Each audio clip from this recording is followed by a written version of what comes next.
In this episode, I talk about what to do when your niche is too oversaturated.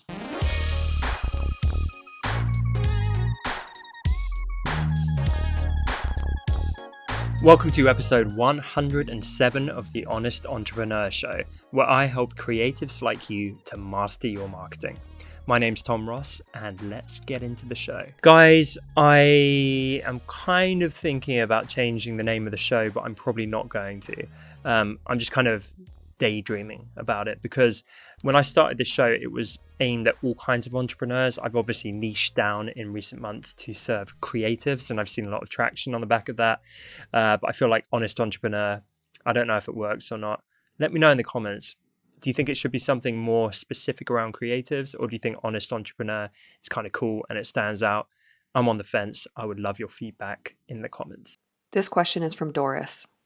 My current niche, children's illustrations, is hugely saturated. I'm struggling with whether to continue to refine my niche so I'll have a more targeted audience, or to stay broad so that I'll be attractive to agents and publishers. Any insight would be helpful. Hey Doris, great to get you back on the show. I'm pretty sure you've been on the show at least once before. As always, go check out Doris. She is Ink and Dolly. I think it's Dolly, pronounced Dolly, not Doily. But yeah, Ink and Dolly on Instagram. Her work's tremendous. She's released products at my company, Design Cuts, which are adorable as well. So I'm a big fan. But as to your question, Doris, I think obviously I put out a lot of content on this show on my Instagram around niching. I'm a big believer in it. I think it's a super effective way, especially if you're feeling the constraints of that market saturation. But let's dig into your question a bit, okay? So first of all, is the lack of traction down to market saturation, or is it something else? Is it that you're not actually pitching yourself enough? You're not marketing yourself enough? You don't have a big enough audience? You haven't been patient enough and it's just going to take a bit longer? So if you're doing this out of frustration for not being further ahead, maybe market saturation isn't the reason you're not. It could be a myriad of factors. So that's one thing to consider. I think as well, realize there is a huge opportunity in some kind of micro niches, as we've seen tons of times. So I've talked about this again on my profile, where I talk about the client or potential client to designer ratio. And often in really saturated niches, there's literally more designers doing a certain type of work than there are clients willing to pay for it.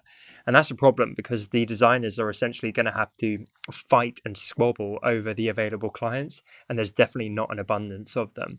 Whereas you flip that, and if there's like 100 clients for every one designer, then that's quite an abundant niche. I'm kind of saying abundant a lot in this episode. I'm not sure why. But yeah, you get my point. So I do think like a small pivot, all right, perfect example. I was doing this show for entrepreneurs in general, and there's a ton of entrepreneurs out there, millions of them. But also, it seems like every entrepreneur out there is trying to do a show teaching entrepreneurship. It's that whole thing of like the 20-year-old life coach. Like every entrepreneur thinks they're in a position to teach it because there's quite a low barrier to entry to positioning yourself in that way. And that was a real problem because it was crowded as hell. I was trying to break through and I could literally just feel that sea of noise. I was getting lost like in the tornado. It felt kind of shitty. I pivoted and I started offering marketing and entrepreneurial advice for creatives. And it's like, how many people are doing that in this little micro niche? Not many at all. Like, there's Christo at the Future. There's Michael Jander, who I'm just becoming friendly with now. There's me. I can't really think of that many more, to be honest. Like, there's a lot of people who are teaching design or UX and all that kind of stuff. But in terms of actual, like, specifically marketing for creatives, there's hardly any that are like entirely owning that niche. And that's really cool because there are millions of creatives out there and virtually all of them suck at marketing or at the very least need help with it. So that's a very abundant niche. That's a huge amount of people to serve. And that feels great because immediately I started getting more traction when I narrowed down on that. And not only that, but with those guys, Michael and Chris, I don't feel like we're fighting over the same audiences because there are so many potential customers and followers and subscribers out there. We're actually sharing each other's stuff. And that feels great. Like there's no competition, there's only collaboration because there's no scarcity. So we can all just work together and enjoy the abundance, there it is again, of this micro niche.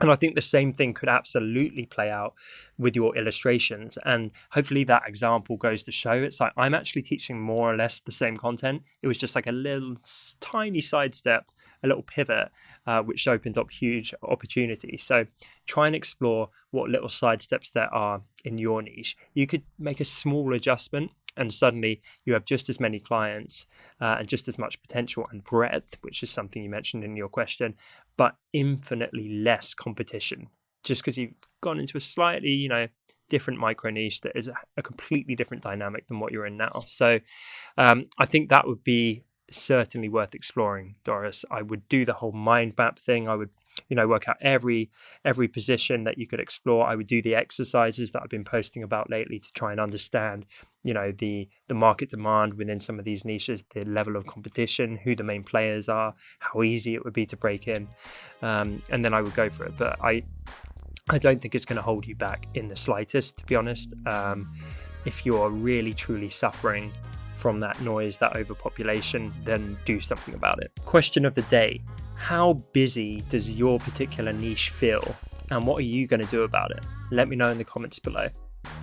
Thank you so much for watching this episode. I appreciate you guys so much. I'm really enjoying the YouTube show.